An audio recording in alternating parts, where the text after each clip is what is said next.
Nurses report a few barriers to actually performing Sbars in the patient's room. They feel like they might be violating the patient's privacy. They feel that they may be interrupting too much. They have discomfort actually talking in front of the patient. They're worried about their patient maybe sleeping or in an isolation room. There may be a lack of consistency in how they deliver the message. And then they don't necessarily want to disclose sensitive information to other people in the room. How we doing? Hi, Sarah. Good. How are you? Good. Can I help you? Yeah, I was just wondering if I could get some pain medication. Yeah, you know, you're due in about a half hour, and I would certainly bring it in then, if that's okay. Yeah, no, that should be fine. Okay. I can certainly call the doctor if... No, by the time you did that, it would be a half hour anyway, so I can wait. Okay, very good.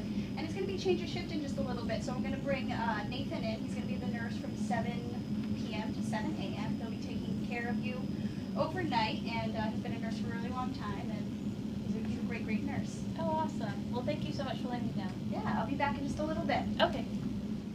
Hello again. Hi. Hi. Hello, my name is Sarah. Hi, Sarah. I'm Lindsay. I'm Lauren's sister. Nice to meet you, Nice to Lindsay. meet I'm the you. nurse taking care of her today. Excellent. This is Nate. He's going to be the Hi, nurse guys. coming on. I have your pain medication for you. Okay, great. Can you tell me your name and birthday? Sure, it's Lauren Burke, 6/20/55. Very good. Pain medication. Oh, thank you so What much. number's your pain from 1 to 10? It's about a 5. Thank you. Let us know that if this is effective. All right. Now we're going to do a nursing report with Sbar.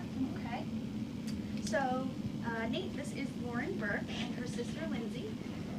Lauren is a patient of Dr. Blend. So Lauren was admitted with a syncopal episode and with right arm weakness.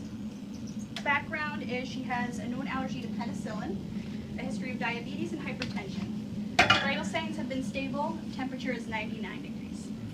Heart rate in the 70s, sinus rhythm on the monitor. Her lung sounds are clear, she's on room air, she's waiting in the bathroom, fall precautions are in place, she's a standby assist. Her assessment, labs were in normal limits except for her LDL, which is elevated at 204. She's on sub-Q heparin this morning, and she's scheduled for it in 12 hours, so she has a dose due tonight for you. Blood sugars are AC and HS with sliding scale coverage. She's currently NPO despite the fact that she passed her initial swallow evaluation. Physical therapy and occupational therapy are scheduled to follow up. She has an ID that was placed upon admission in the emergency department. It's a number 20 in her right forearm. Yeah, It's looks working good. well, fleshing well. Yeah. I'm sorry, you said that she had an abnormal lab value? Yeah, so that's her LDL. Now, we prefer if that was a little on the lower side, but we check that lab as well as what they call an HDL. Those are all cholesterol levels. Just with her stroke-like symptoms, we prefer that we make sure that everything's okay, checking out with that. There's also some other things that we're going to check just to make sure everything's normal, so we rule it out. Okay. The only other question I had is why do I have to have a swallowing valve? So that also is something we check when people come in with stroke-like symptoms. Sometimes you may not be able to swallow as well as you once did, and so it's just playing it safe to make sure that your swallowing hasn't been affected. Okay. Do you know if that's going to be soon? Because I would just really love to go home. I'm sure. I would love for you to go home too. I'll have to actually check with our speech pathologist to find out when they're planning on doing it. Okay. Thank you. You're welcome. And also, your sister had mentioned to me earlier that you maybe weren't taking medications as the doctor had directed. You were skipping doses. Yeah, well, my sister doesn't know everything, but I do take it. I do try to take it all the time, but once in a while I forget. But I do promise that after this I'll try to get better with taking my medication.